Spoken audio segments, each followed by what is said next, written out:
I've been on the side of one like, I've been on the side of 100,000 likes. It's the same thing. It's the same thing. I shot weddings too. I have to apologize for the weddings that I shot though. I shot Yeah, two. we could talk about it. We could have some therapy sessions right now. Oh my God. Yeah, yeah.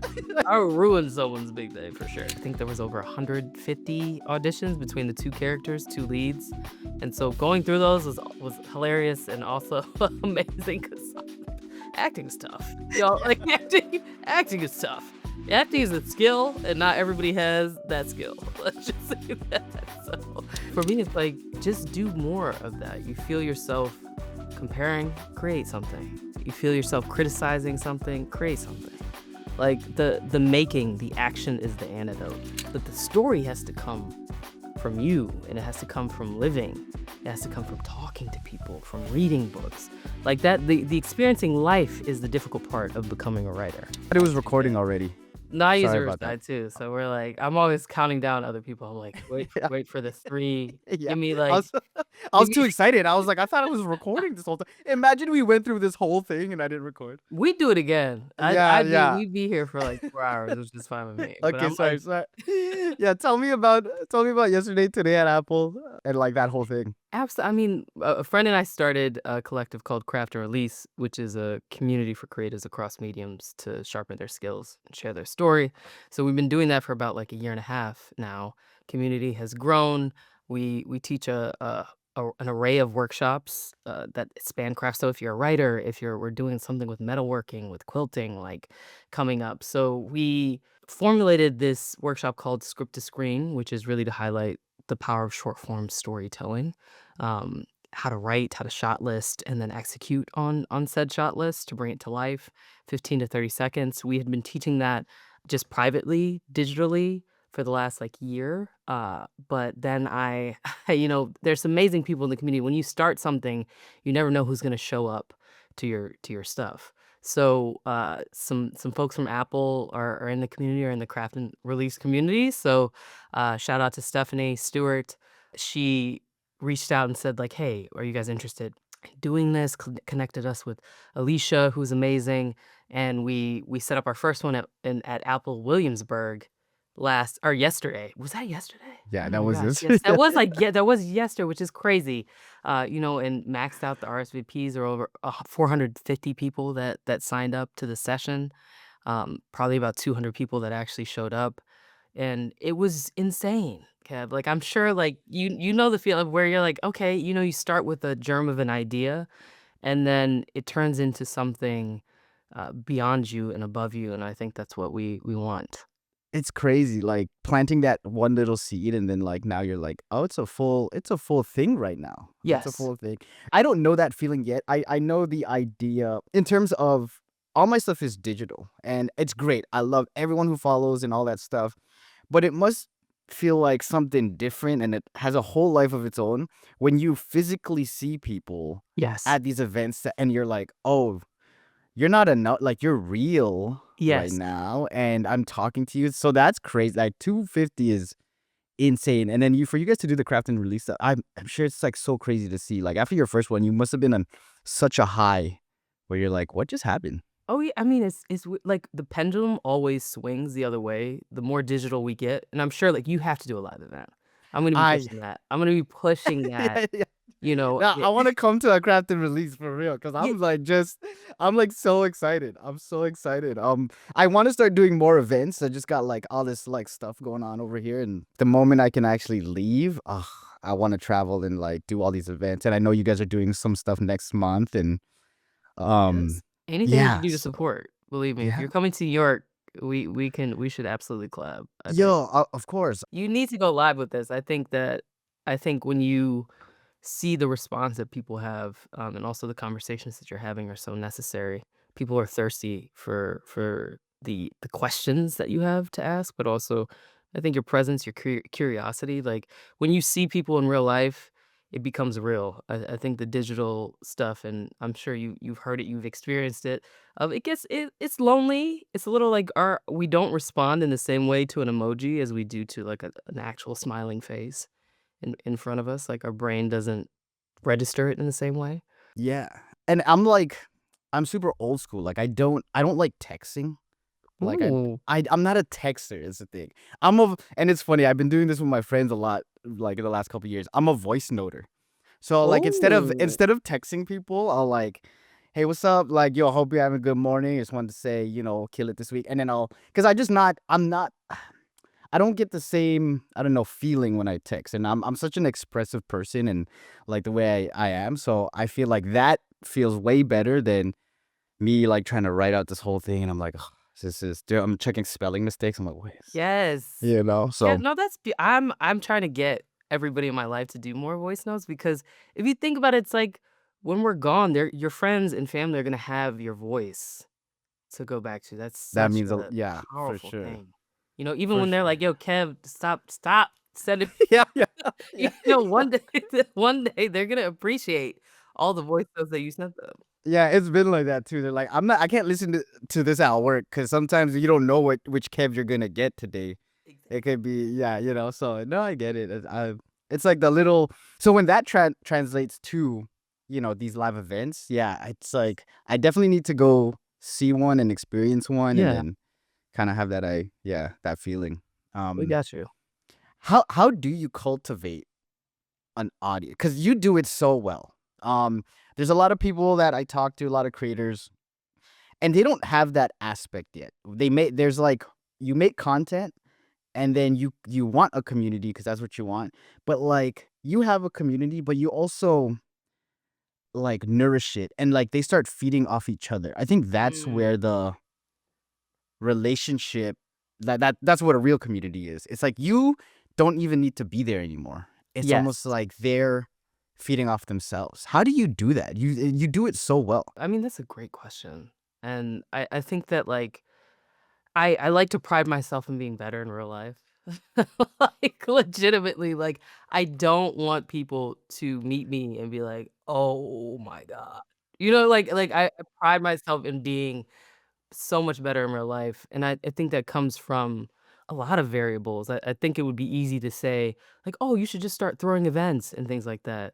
Some people, it's like, you may be extremely introverted and that it's tough for you to commune with the people in that way. But I think the variables that make it a bit easier for me is that I've had to deal with people my whole life. Like, you know, being the child of immigrants, working very early. My mom owned a daycare for the longest. She's from Cambodia. She always been an entrepreneur. Opened her own daycare, and I was like watching kids that were my age. I was babysitting the kids that were my age. I was talking to adults from a very young age. Worked for a family business for 15 years while I was still kind of creating on the side before I went full time. And I had to, at 15, talk to psychologists, case managers, clients. I was thrown into these situations where I had to be able to communicate with all types of people. So I think that skill translates, over into the community aspect of where if I can have a conversation with you and introduce you to somebody who I may think that you might vibe with, in the space. I'm being warm, I'm being welcoming. You feel the need to mirror that. You know what I mean? Like it's like we've all been to events of where who is running this? You're looking around, you're like, who is hosting? Who is, who is taking we want to be taken care of, like we want to be invited in. And I think if you're willing to do that digitally, I hope to do that with my work. But I know, and also Glenn, my co-founder, she taught kindergarten for a little bit. She's super warm. Like we know when somebody's outside of the group a little bit, we're gonna bring you into the group. Like we're gonna make sure that you're not feeling alone in this space. And I think that facilitation a lot of people are uncomfortable with, but it needs to be done when you're hosting community events. Like you Yeah. can't just be the star. Like be the host.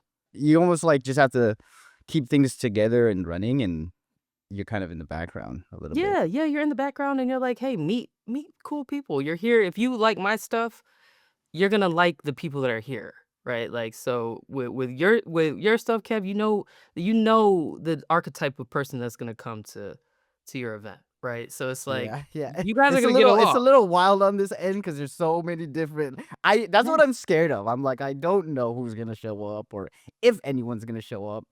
But yeah, yeah, People yeah. one, people are gonna show up, but two, you're gonna be like, oh, there's kind of they're curious people. Yeah. That's the It's through line that they curiosity, have. yeah. Like, you all don't have to be in the same, uh, field, right? Because you interview so many creatives. It's, like, across mediums, across genres. So it's like but the people that are watching they're curious people. So you're introducing a bunch of curious people in the space to each other, and you never know who's gonna hit it off. There's folks that come together now that met at our community events, and they leave together, they make sure they get home, like, it's a thing, but the through line is like, "Oh, I'm interested in" they're usually warm people, they are usually curious people, they're folks that are artists or aspiring artists, like, all we have to do is start the conversation for you, and they'll take it from there. I feel like you have such a good idea of your audience. It's, like, so strong. So any type of content you put out, any type of questions, your newsletter, like, anything, it's so I don't know, it just feels so easy, and Thank it's you. like, yeah, you could just jump from content to content to content and just still feel like, "Oh, this is what I need." You talked about just now too, but you also in your video, Give Yourself Permission, you talked about art being on the side and then gaining Mhm. traction and, you doing the business for, like, 15 years. What do you mean by gaining traction, and what does that feel like? Because there's a lot of artists right now that don't know what that feels like. Is it views? Is it Ruin. believing in yourself? What does that traction feel like? Mm. The traction for me was like, can I shot weddings too. I have to apologize for the weddings that I shot though. I shot Yeah, two. we could talk about it. We could have some therapy sessions right now. Oh my god. Yeah, yeah. I ruined someone's big day for sure. I Uh, forgot to record the vows. That's one of those yeah, yeah, yeah, yeah. I forgot to so many stupid like, just so much stupid shit. I forgot to record the vows one time. One time I was crying so hard. Like, I never cry, but then, the groom he was, like, marrying her, but then he asked the daughter, oh, like, for permission to, like he's marrying her as well, so he did vows for the daughter. oh my Um, yeah, so I'm like, you could hear me in the mic, and I had to yeah, yeah, I had to apologize. I'm like, "Hey, I'm so sorry." You could hear my dumbass crying throughout this whole thing. And they're like, "Oh, it's okay." Like, I they was were like, probably flattered. Like, come on, "Yeah, yeah, yeah." it was I so would good. hope so. I would hope so. I hope so. I would hope so. But I was like listening to myself. I'm like, man, Like, suck it up, Kev. Suck right, it like, up. Be damn, yeah, professional, like, man. who knows, Yeah, man? It might have been a long week, and, yeah.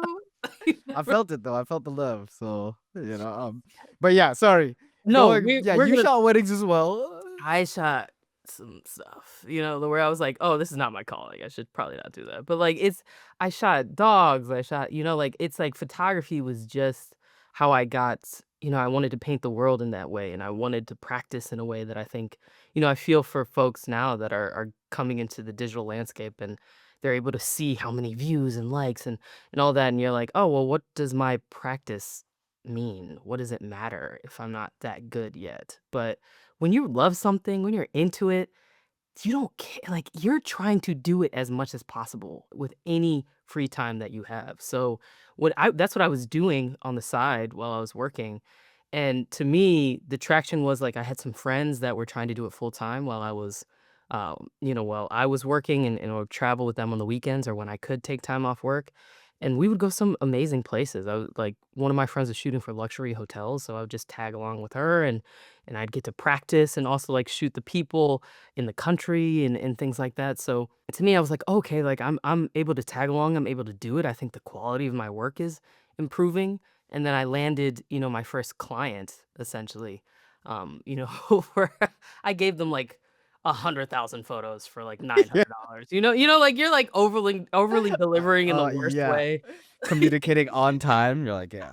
Warm Yeah, regards. You're like, just exactly. did. Like, but here's a drive of like 10 terabytes for, like it's I landed my first client and to me that was traction because I was like, oh, I'm getting paid for doing this thing that I would do for free. I am doing for free. So in and that was Instagram was kind of just changing a little bit, but that's how I met my friends that were traveling and my friends that were doing the work. They weren't getting paid either. They were trying to get clients outside of the internet. There was no brand partnerships and things like that. So to me, it was like, okay, I got paid for doing this. I took my camera. I went to Utah because I saw like some photographers that I like. Went to Zion National Park, and I spent like 4 days between Utah and Arizona, shooting Antelope Canyon, and just do it. I was like, I feel like this is what I'm supposed to be doing. This is one of the calls that I'm supposed to be answering. And that to me was traction. It wasn't, now is virality is still a new thing, like a relatively new thing. It wasn't virality. It was like I'm doing the thing that I feel like I'm supposed to be doing. I'm enjoying it. Somebody's willing to give me a couple $100 for it. That's traction to me. I'm going to keep going. That's beautiful. Like that feeling. I remember how it's like someone believes in me, someone believes in my work. Yeah. Like it's not just me. And sometimes at that point, you don't really believe in yourself sometimes. So you No. just need that extra, like, hey, I'll pay you. And you're like, okay, I'm going somewhere. That's all you need. Yes, A that's little bit it. of push. That's Yeah. it. What, you'll pay me for, you know what I'm doing for money right now? You know what I Yeah. mean? Like Yeah. Like you'll I'm pay doing me first. everything but this right now. Yeah. I So get it. yeah, I that's a get it. great question of like what is traction now to people is like, oh, I got a million views on my last video. Like that to me is it's not I've been on the side of I said this yesterday, like I've been on the side of one like, I've been on the side of 100,000 likes. It's the same thing.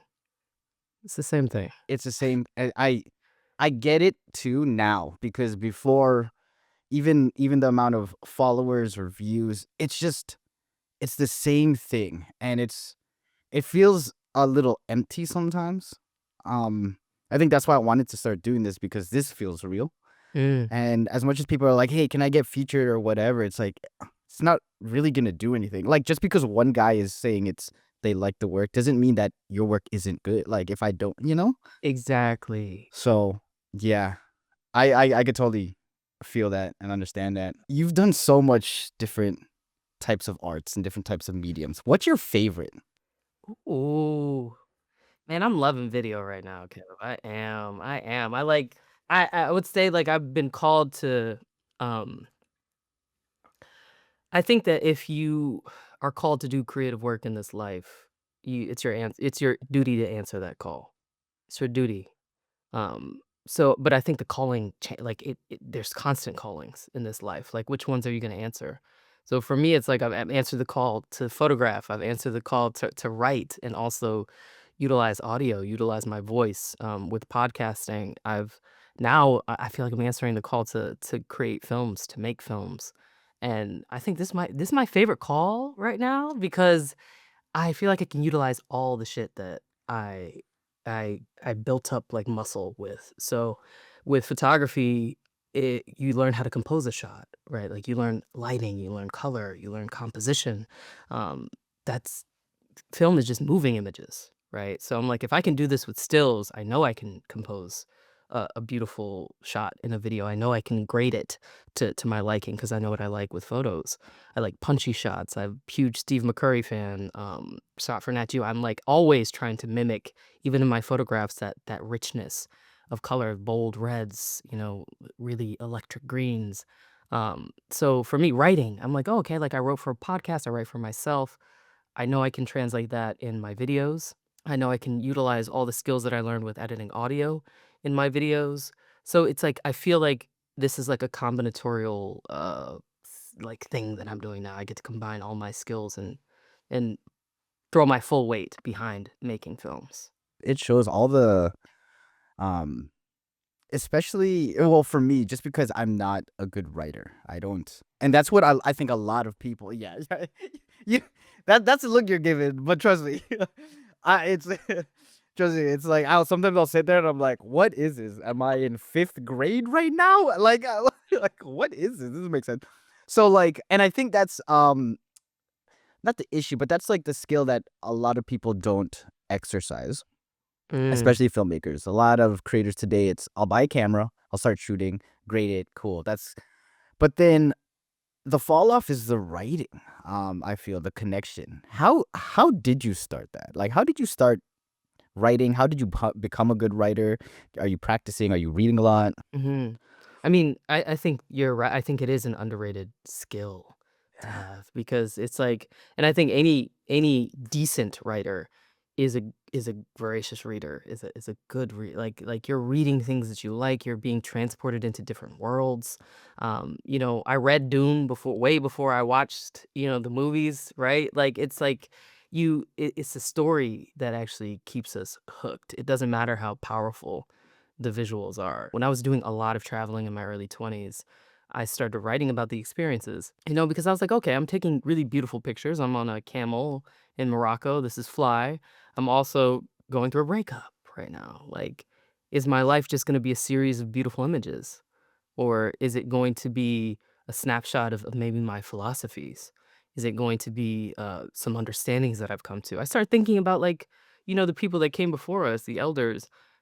Yes, we can look at their pictures. What would it be like to read about their thoughts on love, about their thoughts on fear, friendship? That's a completely different story than them at a cookout. That's amazing. Like we have that. We can show that. Oh, that's Auntie when she was in the 80s, but like her thoughts have changed, her feelings have changed. I want to, if I can leave that behind, I know that I have left behind everything that I wanted to. So, for me, writing was a way to archive the understanding that I was coming to of myself and my journey, but also like I guess it was really selfish in that way. Like, it wasn't like I wanna be published, and, I was like, I just need to document my life a bit more thoroughly than just beautiful pictures, and I feel that way now translating it into film of this is no knock to me. There are people that visually just they are eating the girls up. Like, they are eating everybody up visually, but that does I will put up a story that I have to tell around a campfire with absolutely no visuals. I'll put my story up against those visuals any day. And I think like when you start thinking like that, you can hire a team to help you with the visuals. Like but the story has to come from you, and it has to come from living. It has to come from talking to people, from reading books. Like that the experiencing life is the difficult part of becoming a writer. Yeah. Yeah, definitely. The experiencing life is, and I realize that a lot with people who, because I'm in my 30s too. We're all older. And I think at this age, there's just, hopefully at this point, you experience enough life that you have enough stories to tell, that Mm. you could sit in a room and feel comfortable about, you know, anything and the way you feel. And because the creators that are just starting out, that is what they're missing, the life part. Yeah, like, can I you talk mean, to someone just on the yeah. regs? Like, yeah, yeah, yeah, yeah, and It's like, I know Gox has the flyest visuals on the planet. Y'all, not everybody stop trying to be Gox. Like everyone, like, yeah, the color, everything, and that's, yeah, yeah, yeah, and it's such a trend and it's a wave, and because I do a lot of this content, I see the same things and people send the same stuff, which at the same time, it's like I get it. You got to practice your skills, and this is yes. probably the best way. But at some point, you gotta like find your voice, and if that means stepping away for a little bit, cool. Because yeah, his stuff is great, but Incredible. that's it's his life. He was an artist first. You could tell everything about it. He was Oh, actually yeah. documenting his art. So for people to copy it, you see it all the time. There's like and transitions and Oh, man. The like pen it's with just the yeah. the pen one. Yes, yes. Oh my god, the pen, if I see the the ma- pen, the match. like, if I see the pen one more time, like, leave Gox alone. Let that man rest. He's probably like, Right, he's thank not. you, thank you. Yeah, Oh thank my you so god. much, Yeah, yeah. yeah. The Like, magic arm with the pen stuff. Oh oh, my gosh. I yeah, can't wait. I'm definitely tagging you in a couple of those. please. I mean, it's true, like, exactly what you said, though, like, I'm sure you're meeting and talking to folks that you're like, "Oh, you just need to you need to have some experiences." Yeah, yeah. Like, you need to process your feelings around things. You're not there yet, and I think any great filmmakers that we all laud, it's like they've lived a lot of life. They've seen a lot of things. They've synthesized those feelings into scripts, into, like you can't replicate that. You cannot like your experience is deeply uniquely your own. Sure there's themes that people may resonate with, but you have to live. you have to live. And I think a lot of folks, the anxiety around, you know, living instead of constantly creating is why we're seeing copy and paste, a lot of copy and paste. Yeah, And, living and versus creating is like yeah, a it's like it's okay to just sit with your family sometimes and listen. You know, like it's okay to take a walk in the park and not record the walk. It's something that you have to sit with and be bored and be like all these things that we're running from. It's like those are the things that come out and come through your art and will find the people that you need to find, I think. So, yeah. The being bored is like an amazing feeling where you're just kind oof, of sitting. That's where some of the greatest memories happen, I feel like. I have such a big family too, and I feel like that's when you're bored and, like, you just come up with stupid shit to do, yes, you're like, "Ah, this is amazing feeling. This is my childhood," or, "This is, like, right now." Yeah. Feels so good. it does. You talked about, you know, video being the thing that you're loving right now, and you've just shot your first short film, I did. Passing Through. This has been amazing, and you're in post-production right now, so I think this is gonna come out in maybe, like, 2 weeks or so, so Yeah. at that point, I feel like you'll be either done or getting it in, or I don't know where you'll be at, but, you actually mentioned, a few notes from one of the most creatively fulfilling weeks of my life. Mhm. What made it the most creatively fulfilling for you? Ooh. I think just when you've been shooting for like for so long by yourself, and by yourself meaning like a tripod, and then maybe maybe one Yeah. other person. Maybe I'll like bribe my husband and he'll help. Yeah, yeah. He'll be like, okay, I'll watch the camera for you. Yeah. I So saw you touching the tripod a right, little bit, like, exactly, exactly that, you're exactly that. on the 6th take, you're Whew. So like it's like we're like I think we're so used to solo creating, having a team, there are about 17 people, helping out with this from an AC to DP to producer to actors to like bringing your words to life and having other people breathe life into it and do the shit that they do extremely well. Because it's like when you are stretched in a million different ways, this is not the thing that you're mastering in the same way that somebody who was 100% dedicated to G&E is doing. I'm not setting up the lights like that. I'm not, like I'm not paying as close attention to what lens I should use as Clark who DP'd it. Like it's amazing to see masters at work, work towards your thing. And it turns from your thing to our thing. And I think that I never experienced that in that way, of that team helping to bring that to work, and I think that, like, I was lucky enough to have it was such a fantastic environment.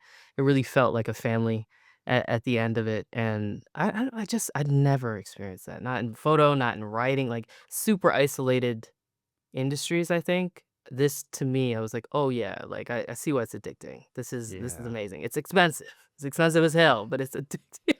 You got I get every it. yeah, or like, you're paying everyone, then you have like, you make sure everyone is fed, and then you like Yes. and then Oh, locations, and then you're like, "How long do we have this place for? 30 minutes?" Gotta set up the like, yeah, it's crazy. You're driving places, good yes. parking, like, people don't understand that, yeah. Yeah, the crafty alone, you're like, "What craft Yeah. services is Yeah. insane." You're like, "You." Yeah, yeah. Because you want the good stuff, and then now you're like, Yeah, "Alright, pizza well, again? yeah, what do we Yeah. do?" Yeah, yeah, pizza, different toppings Yeah, maybe? Let's just yeah. throw some in.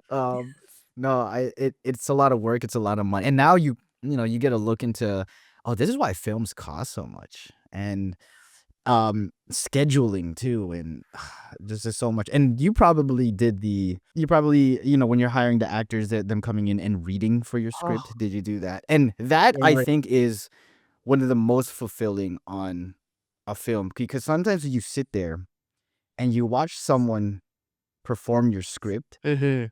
sometimes it's even better than how you imagined it, and Oh my gosh.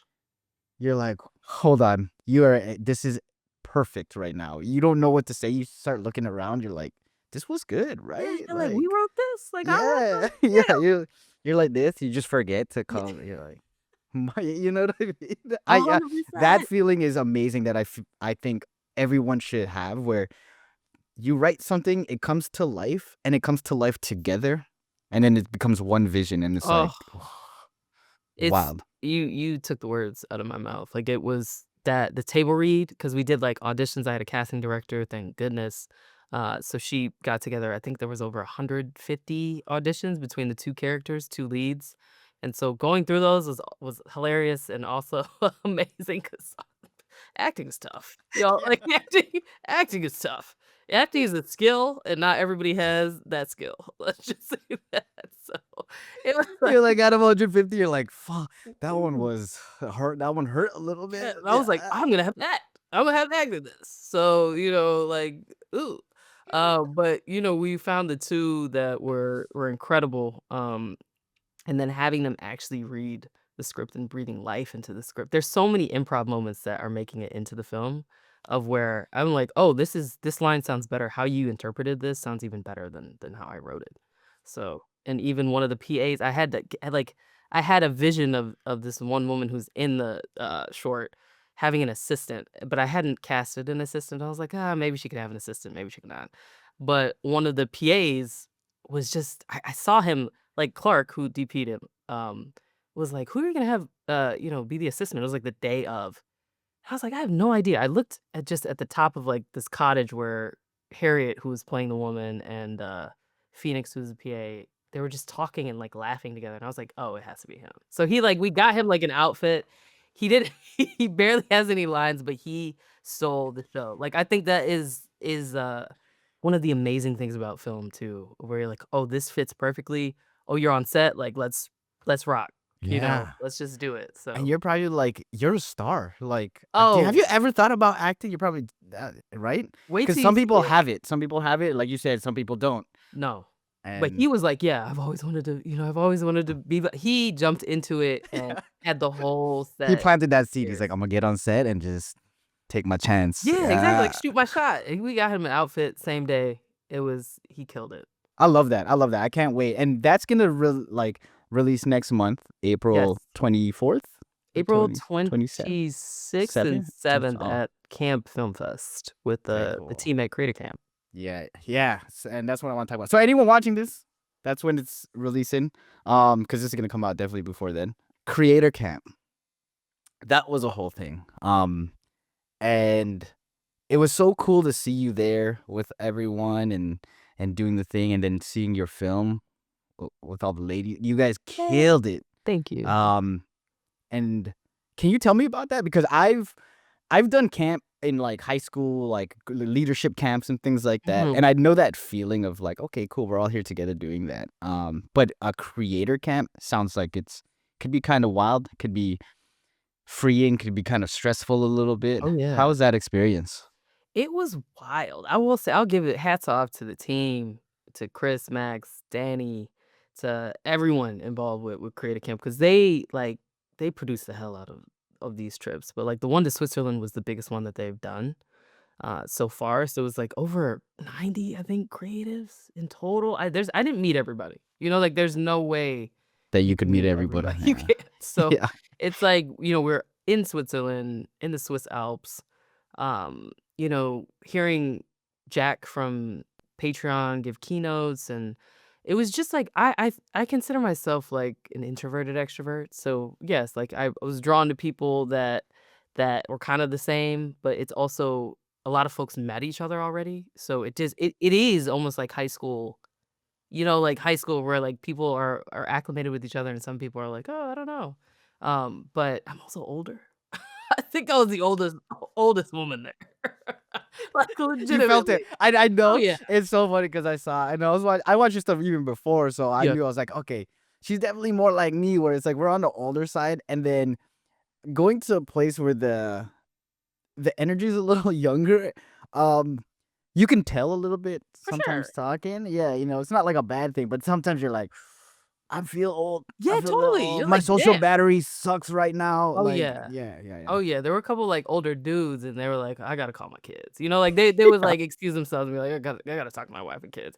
And I'm like, "Oh, like, I am y'all have the lingo is a little different, like, the energy is different." So it's a lifeblood, right? Like, it's like I'm like, "Okay, I gotta get my energy up because everybody else is," the youth has energy. So, uh, but it is also incredible working with Lynn, Tiffany, and Amanda, collaborating because they and hats off to them because we were gonna go a funnier route, which I'm cool with funny. I've done funny too. So, but I was like, the judges are gonna be a little older. That was my thinking. I was like, oh, the judges, when they told us who they would be, they were on the Swiss board and things like that. I was like, oh, like I think we should really do an ode to Lukerbond, which is where we were staying, and they came up with the water idea. So I wrote that piece that morning, the morning we were gonna shoot. Read it to them, and they're like, okay, let's shot list this. And Lynn and I went out and shot it. Tiffany and Amanda stayed back and animated it. And it just came out we really were like it felt really good. I'm just been fortunate enough to I think in every group that I'm in, I find pockets where it just feels right, and thankfully, they were one of those pockets, when we were creating together. It was seamless, like we felt very in sync, there was no arguments, no nothing. Like, in any group projects, you could hear other groups like, "No, we should do it this." We were like, "Okay, let's put it together, we know who's doing what." Um, and when we presented it, the response was really beautiful, and we didn't expect I was joking with them. I was like, "What are we gonna do with the prize money?" Like, "How are we gonna how are we gonna split this up? Do we wanna go to Vegas? Do we wanna how do we Yeah, yeah, wanna yeah. spend it?" Where we partied in Switzerland, Exactly, right? "Where are we going?" Like, and they were like, "Oh, like, you're just stop." And I was like, "Okay, like, we'll see." But we ended up taking home a surprise 2nd place, which was amazing. It wasn't supposed to be that way, but the judges were like, "We liked y'all so much that we're gonna create a 2nd place." So, And I feel like the fingerprints of all you guys were just on it. Like you could tell yeah. everything about it. Like if you know each creator, you're like, oh, this is yeah, so good. Yes, like, it makes so much sense, and I think we all have, like, a special place in each other's just minds and hearts now that we executed on something like that. So it's great, like, I would anything that I mean, I think that is a powerful part of creator camps too, is that you're not just attending to network, you're attending to make stuff with people that you may n have never made anything with Yeah. Yeah, yeah. before. And different mediums too. It's really cool. Completely different mediums. I'm like, when Yeah. Tiffany and Amanda pulled out their pens, I was like, "Oh." I thought I like stationery. I have nothing I don't like stationery Yeah, apparently, like, what are 'cause we doing? It's like, this is are you putting that to a magic arm right now this or is uh, crazy. It was yeah. crazy. So, yeah, shout out to them, and shout out to Creator Camp. In your video the key to happiness, there was like archival footage of Mm. you. And then I saw, your little screen and you had post-its along the bottom. And it read, "Don't wish it was easier. Wish you were better. Learn to discipline your disappointment. Innovate yourself out of issues and change the world."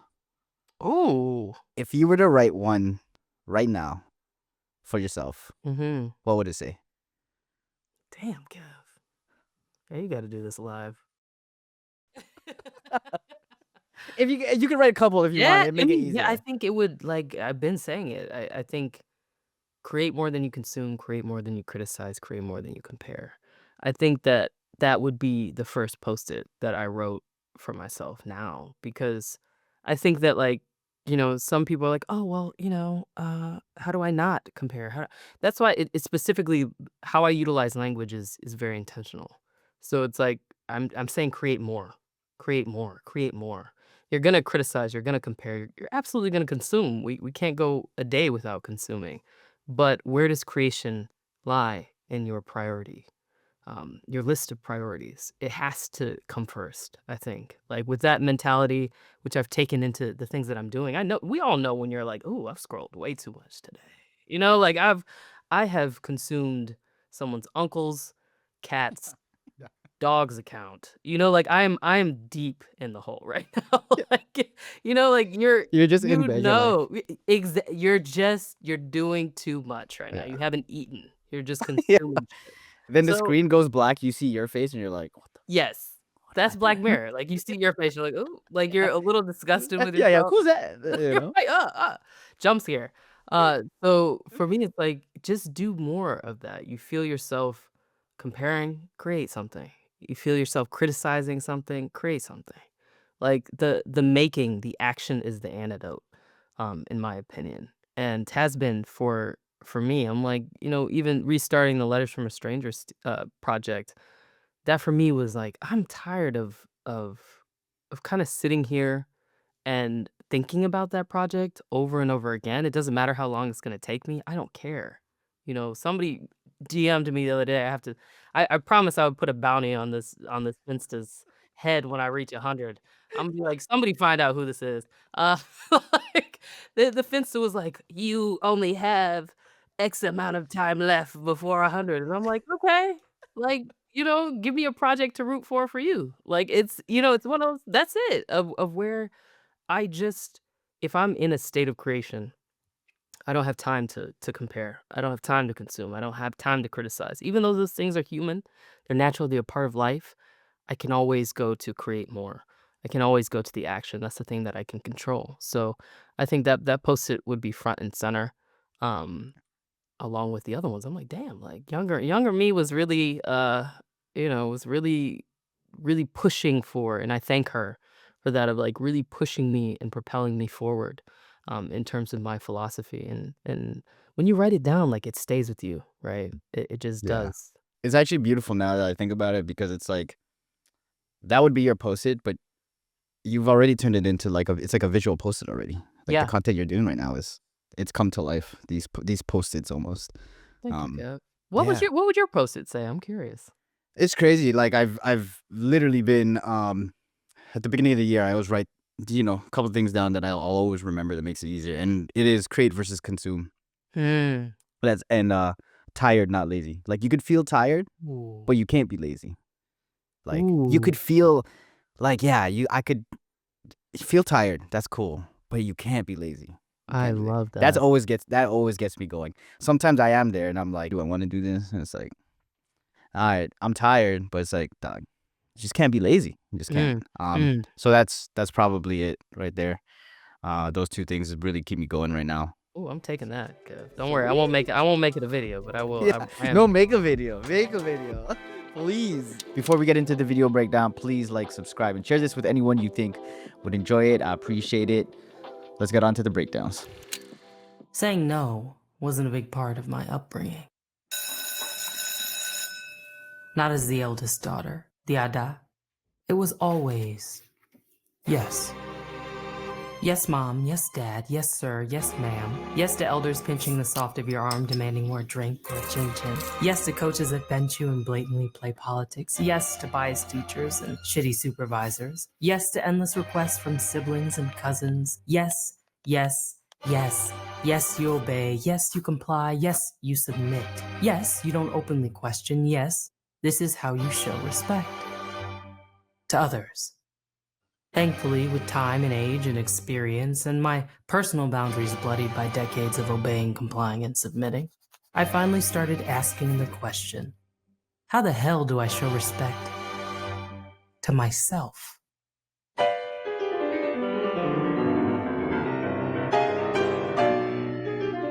Okay, so this intro part, this is so good. It's so good, and I feel like there's so much intention with location, wardrobe, things like that. Why did you choose a classroom setting?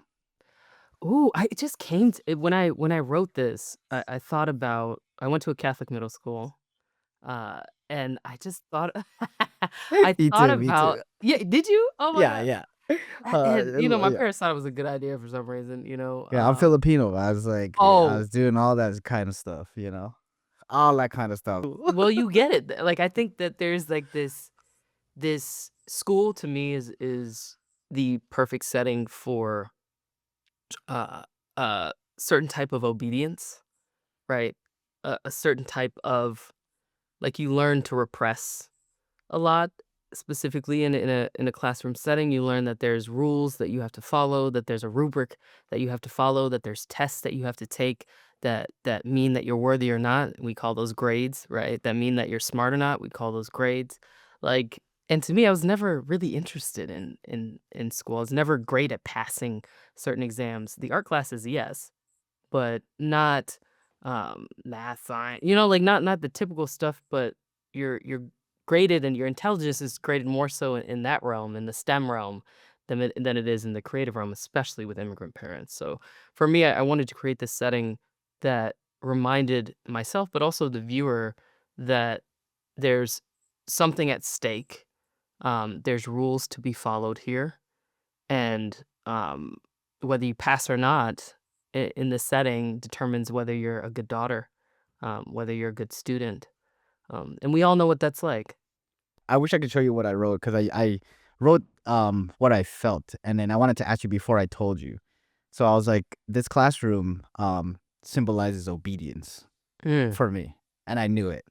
And I think that's why I wanted to ask about it, because it meant so much. I felt like I feel trapped when I watch this, like, because you're in it, and it just all these memories came back, and I think that's the beauty of, like, filmmaking, and, like, it was, like, a perfect location. I was like, "Oh, I hope, like, I hope this is what it really symbolizes, because this is how I feel." And the writing, how did you come up with this?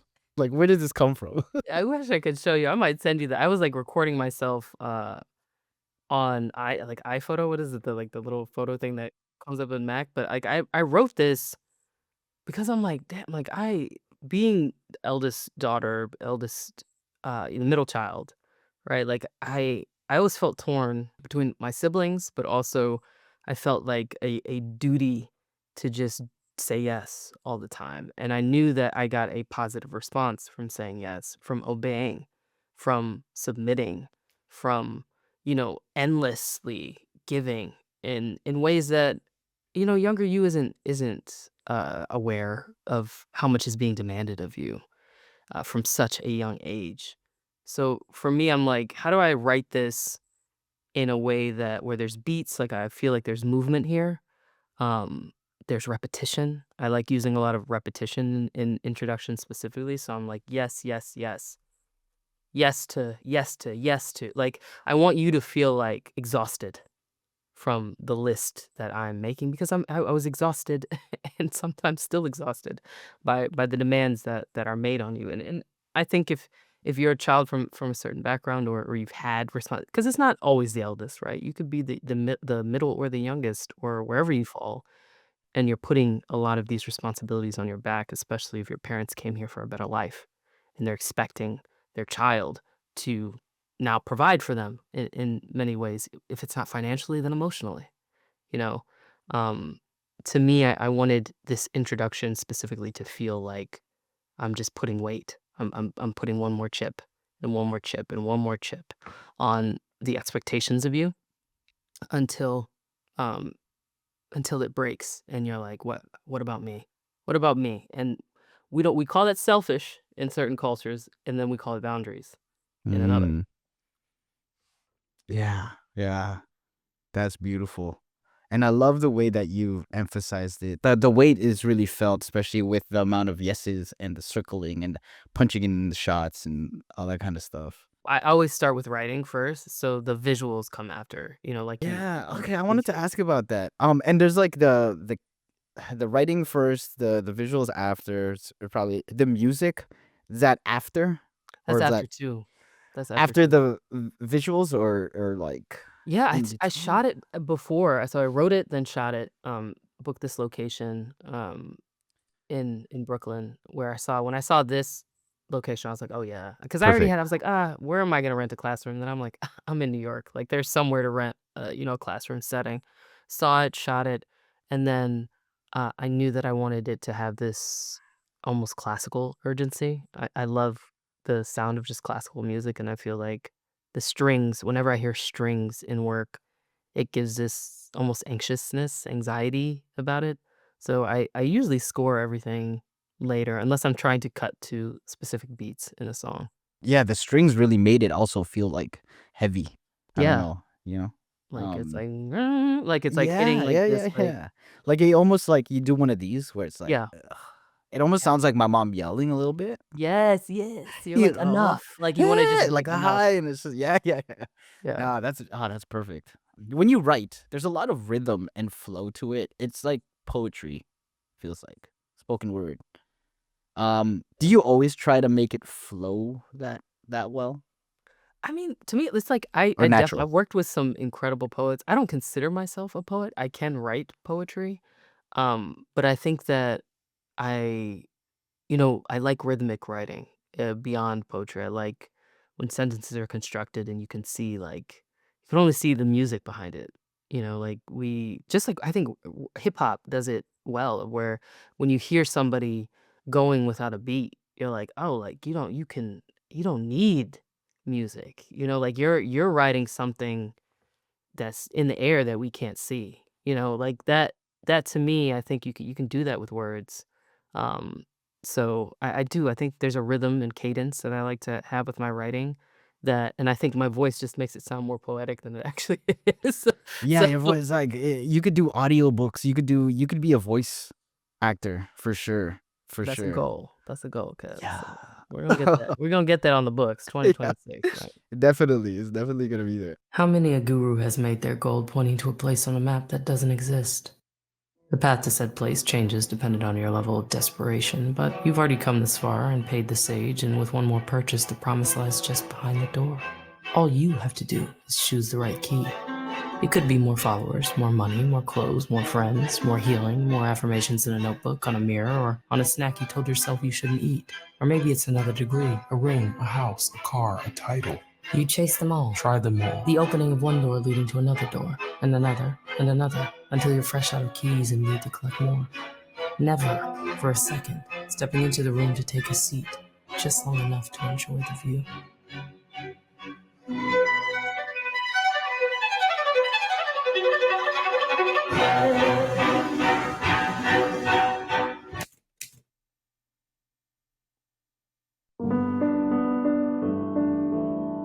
I saw the same people at the same office in the same small town for almost 15 years.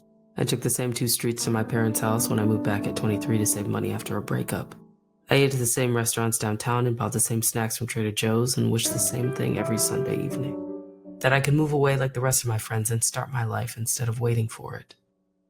The extra income I saved from living at home allowed me to travel more frequently, so every chance I got, I was gone. The destination didn't matter, it was the leaving I was addicted to.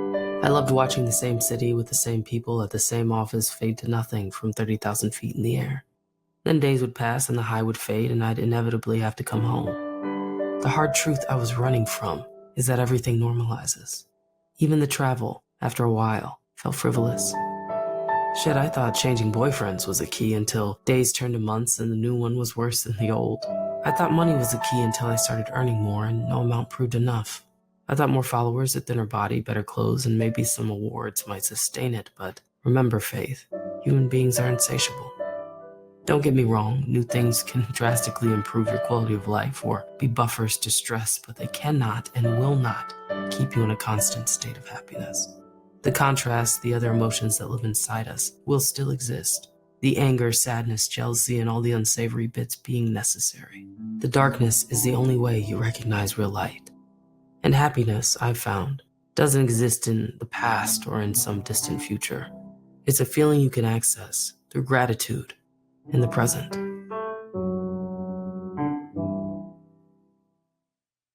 How did this visual come to be? Because this looks so cool.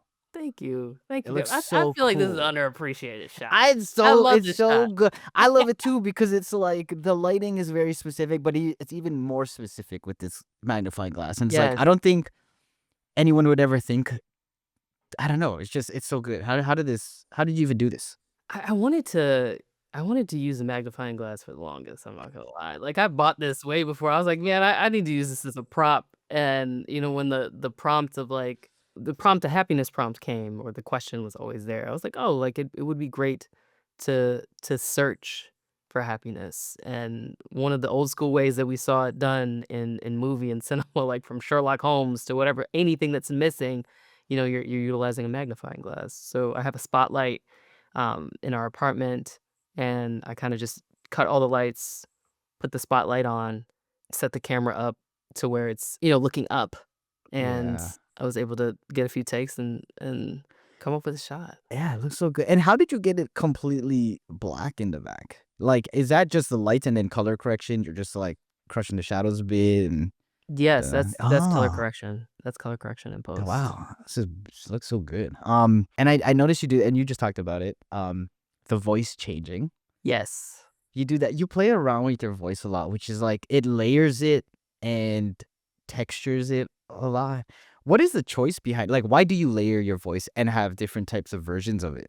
for a lot of your videos, not just this one. Like, I think that it's just such a cool way to add character, to add, like, alter egos almost to your work, you know? Like, I a huge fan of Kendrick Lamar, what he does with voice, what his engineers do with voice. You know there's, like, 4 Kendrick Lamars, you know? Like, Yeah. To Pimp a Butterfly, there's about 5 Kendrick Lamars. Like, it's to me, it's a representation of my subconscious almost. Like, when I'm going lower, who's speaking? Is it me still speaking? Is it my alter ego? Is it my subconscious? That's why I think I play with it of where, when I am writing, who am I writing to? Who is the one writing? I think that the narrator is multiple. We're multiple people. We contain multitudes, right? So I want the voice to be a vehicle to showcase, the multiple versions of myself. Yeah, yeah, I noticed it a lot, and I was like, "Man, it's so good." It just sound now that you say Kendrick, ah, I get it. I get it. It feels like that. Where did you get this prop and the ideas of these keys? And it's like it. I props are such a big thing for films, but people Huge. don't use a lot. And I felt like this was so good. Like you know how you did the locations with the last one, the wardrobe and stuff like that. But this one, like, where did you find this thing? Did you just have it? I just ordered it. I ordered the key, like, I knew I wanted red, like, red was coming up to me a lot, Oh, so I wanted, when I ordered the red box, I was like, "Oh, like, I can also find these little key, like, tags that are red yeah. with numbers on them that to represent, these elements of happiness that I think I'm getting." Yeah. Yeah, the red, like Yep. Yeah, it's like the red pops, you it know? does. You think a lot about, the colors prior. I think in all your productions too, you do a lot of that. Wardrobe too. Yes. The fashion sense. The colors and the even your slides, it has this, like, deep color to them, deep Yes. texture to them. I'm like, it's so thoughtful. Thank you, It's yeah. cool.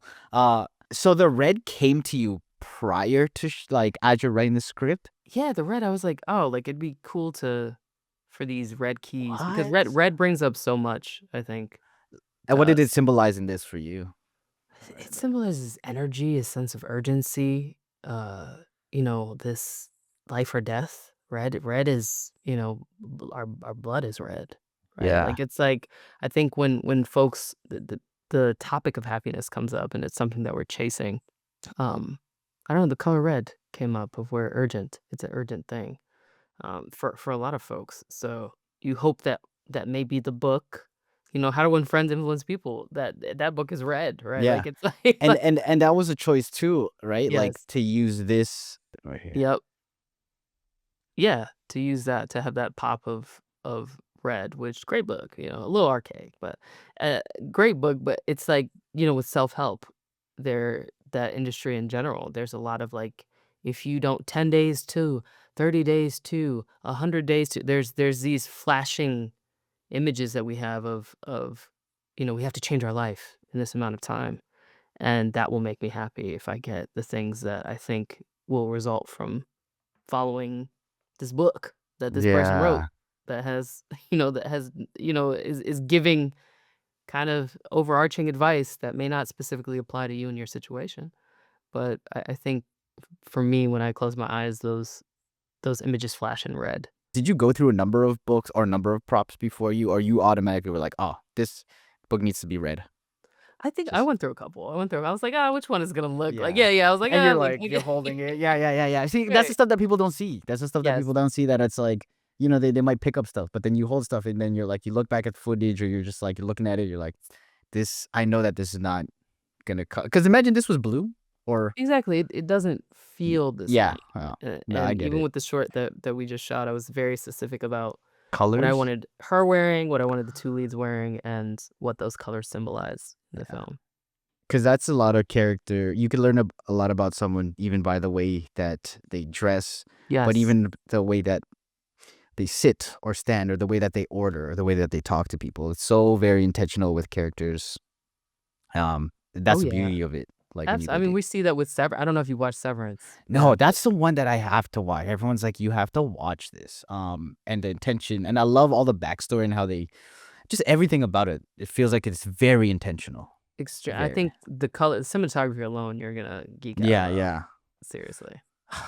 But I they gotta use watch it. color very intentionally in that show. Y Yeah, and, like, did you read that they, had different, like, it was, like, 40 or 50 shades of white before they yeah, they painted the, and I guess it's the set, Mhm. or the hallways or whatever, but they painted it in, like, 40, maybe 40 different colors of white, I think, something like that. Wow. Or it was a lot of white, and it was just, like, off by a little bit, and then they had to choose one that felt right, Mm. and I was like at some point, I was like, "Okay, at what point is" yeah, how much white is there? Yeah, Like, yeah, that's like, crazy, yeah. diminishing returns on the white, yeah, like Yeah, and then even, like, the carpet, which is green, was actually a very, very bright green mm, because they knew that they wanted to color correct it and look a little bit muted, so I was like, "Oh, that's interesting." I interesting. love that. I love the choices storytellers make and filmmakers make. Oh, yeah, Yeah, it's fascinating. It's it never is, it ending. really is. That's why I love talking to you guys about this stuff because I know at some point, the ones that actually do think about it, it's really cool to understand, like, creatively where you're coming from. Yeah, Uh, 100%. the choice to do this in black and white, um, It was, and full yes. frame. Yeah, yeah. Yes. Wow. Can you tell me about what the choice was? Why did you choose it to be in black and white? And did it have anything to do with Oh, okay, yeah. I'll let you explain. Yes, no, I mean, go ahead, Kev, what was the rest of that question? No, no, no, no, no. I don't want I'm so excited. I'm like, "Yo, you shut up, Cam." Sometimes I just say shit and like, shut up. Like, let the person speak. Yeah, what was the choice to do it in black and white? I mean, I just, like there's a feeling that black and white conveys, like, it's like this there's a texture to it, there's a nostalgia to it, you know?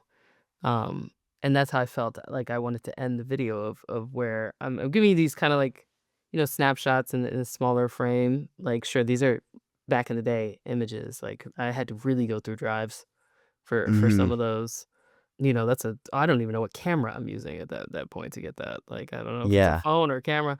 So it's like I'm 1, with size, I wanted to make everything cohesive, and then when I went back into full frame to give this, like, closing black and white, um, texture to Yeah. the ending. No, it's yeah, and I noticed that instantly, the black and white and then the full frame, and it was such an interesting choice to me, and I was like, "This is definitely intentional."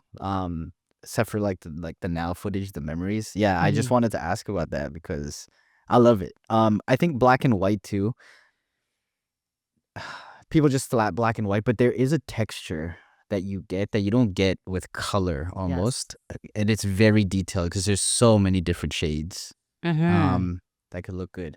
And yeah, I just wanted to ask about that because I was like, it's such an interesting choice. Yeah, I just love the way it looked, like, in post Yeah. too. I was like, "Oh, man, it's, like, milky." It's like Yeah, yeah, you that's know? exactly it.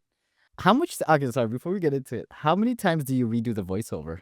Like, are you yeah, That's a great I question. had to because it's so good, and I'm like, I know she spent so much time on it. She must be like, "That didn't sound good. That didn't sound right. That didn't do that." Yeah. Ooh, I'm like I've been recording audio for so long now Oh, that so you're I not I honestly must this took 1 take. This took 1 take. What? Yeah, but some days, it's like, I gotta go to back to sleep and do it again tomorrow because it's not sounding how I want it to sound, especially when I record it in the morning, it's a bit raspier. I feel like there's a bit more Yeah, yeah. it's both raspy and light. So I think I recorded this in the morning, and I was like, "Okay, this is 1 take. This is a 1 take Jake on Yeah, this." are you try like, is the morning your perfect time to record a voiceover? Because this is interesting to me. I hate my voice. I never record any voiceovers. So it's like, yeah. But for you, do you not now know it's like I gotta do the voiceover in the morning? I like is that a Yeah, perfect time? I think like, for me, voiceover in the morning, like, I'll have a beverage so it's not like Kermit the Frog, but, Yeah, yeah, you yeah. know, Like too raspy. Yeah. I'll have a beverage. It's typically in the morning, I think that's That's so it's the cool. That's best time. interesting. I love that. Okay. Well, now that we know this is one take, it's gonna be sick. I was waiting for something extraordinary to happen. But as years wasted on, nothing ever did, unless I caused it. Reincarnated with love. My Gemini twin back powering up, no more handshakes and hugs. The energy only circulate through us, everybody must be judged. But this time God only favoring us. 20 years in, still got that pen dedicated to bare hard truth. The headache can speak with a vigilant tongue. The predicate this time is fuck you. I'm carrying heavier hearts right now, I can power live for the Olympians too. I'm carrying various darts right now, I deserve this bitch like tiramisu. Every year, without fail, I learn you can't force a lesson or rush a revelation. It takes seconds to read or hear something profound, but it takes a lifetime of grappling with an idea or philosophy to fully understand it. Last year tested my convictions, my patience, and my ability to accept and let go. I tried to narrow it down to 4 lessons for you. Create more than you consume, create more than you criticize, create more than you compare. I've admittedly multiple times sat in front of an empty fireplace and demanded heat. I've watched other people's shiny lives through screens. I've seen something working for someone and wondered why it wasn't working for me. I've projected, I've generalized, assumed. I've fed my fireplace with critiques and comparisons and pressed my palms together praying for a spark. Which is, of course, not how it works. All the extraordinary and serendipity you seek exists in the doing. And when you begin to use your gifts to serve others, you'll feel all the warmth your life has to offer. It's been done before, but not by you. I spent 3 days with some of the most talented people on the internet. Composers, illustrators, painters, writers, filmmakers, musicians. I'd never been in the same room with that many artists in my adult life. The last evening, we were split into teams of 3 to 4 and tasked with creating a short film in less than 12 hours, with a surprise 20K on the line. I was put on the only all-women's team with the talented Amanda, Lynn, and Tiffany. And while Amanda and Tiffany were animating, Lynn and I took a gondola to the top of a mountain to shoot the last scene of our short. When we reached the top, 2 drones hovered above us, every team's full arsenal of equipment being utilized. We could have easily become overwhelmed, intimidated. There was a 100% likelihood that everyone's film would be amazing. And in those times, I remember that it's been done before, but not by you, not by me. There's something special about how you do things, how you say them, how you put them together. It's a reminder to not compromise your vision. By the end of the night, we ended up taking home a surprise second place. Filled with a lot of red. So I think it's cool that it's an all-girl team. So I'm really proud of all you guys. I'm shaking. We need each other. If you desire community, it's something you can create. If it's not something you look to create, it is something you can become an active participant in. Growing the craft and release community with my co-founder Glenn has been one of the greatest joys of my life and also my time in New York. I would have never met the incredible people that come to our events or workshops or co-working sessions if we didn't take the risk and invite people in. I can feel it with every exchange, every embrace, every story shared. We need each other now more than ever. Remember to service your soul. Keep the appointments with yourself. The 3 longhand pages in the morning, the walk to help you reflect, the 1 deep breath. Pay attention to the things that move you and the people that move you. Spend time with those people, those things. Give yourself permission to adventure, to dream, to wander, to create. Return to the well of yourself and begin again as many times as you need.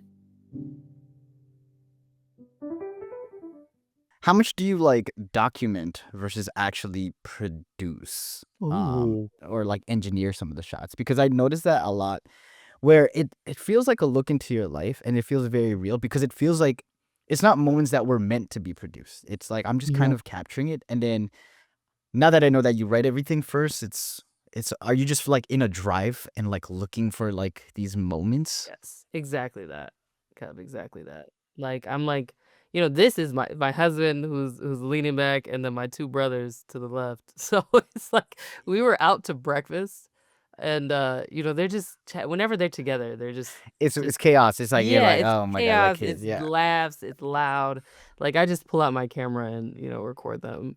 Um but yeah, a lot of these are I think when it's moments with family and friends and stuff like that, I just feel like I'm always the one they know, like, I'm always the one that just, like, pulls out the camera, but I'm not like, "Action, now left." Like, Yeah, like, it's not yeah. like a planned Obnoxiously thing. in their face and like, hey, can you come back through that door real quick? Yeah, yeah, I think that's why it feels and it's really reassuring to hear you say that it feels like a peek Yeah, into like a lot of these, a lot of yes, these. yeah.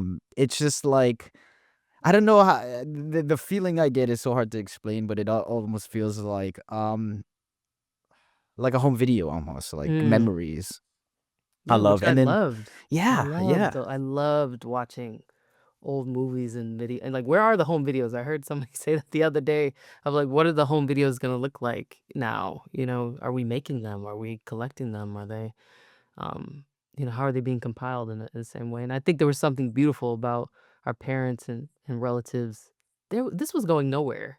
Like, they weren't recording it for it to be publicized in any way, shape, or form, so No, and it felt so natural, and I find that too now is if I record family stuff, they automatically think it's going somewhere or that people are gonna see ooh. it. So they don't act like themselves, and I get it. It's like if someone puts a can, you're like, is this going somewhere? Do I have to like put on this front a little bit, as opposed to just feeling like those home videos where like I could be as goofy and as ridiculous because I know no one's really gonna see it. Sometimes you don't even watch it back until years later. No. How do you So combat that? Do you feel like you're like, "Act natural," or do you feel like, because of your growing following online that folks assume that it's gonna yeah, get the thing is like I started like I found this old camera Oh, and my old mini DV tape. So I've been recording. Me and my brother have been recording from time. So like, I actually bought maybe like 8 tapes, 60-minute tapes. And I told myself all this year, I'm not the only content I'm actually creating or like capturing is from here. yeah, I I love it's and that. it's not even going. I'm not even gonna look at the tapes for however long. So Ah, now when could go to family parties, it's not this DSLR where now they think mm, it's having this and the giving to them like, hey, you record. It almost gives them a sense of like permission to be like, oh, I could record. If Kev's gonna be this stupid on camera, it's like I could be this stupid on I camera, love and that. it feels like that. I think that's the thing I miss. And when you talk about you create stuff that you miss that's super authentic, I miss that feeling. Like, how can I get Mhm. that back at this age? Where like Yes, um, yes. yeah. So that's how I'm like fighting that. I don't even use my phone. It's literally just that camera, and it's like I don't even know if I could capture it on like how am I gonna put it on digital? Right, you'll worry about that later, like, I Exactly. love I'll that. worry about that later, and that's the vibe. So this lens, I see this a lot. What lens is this?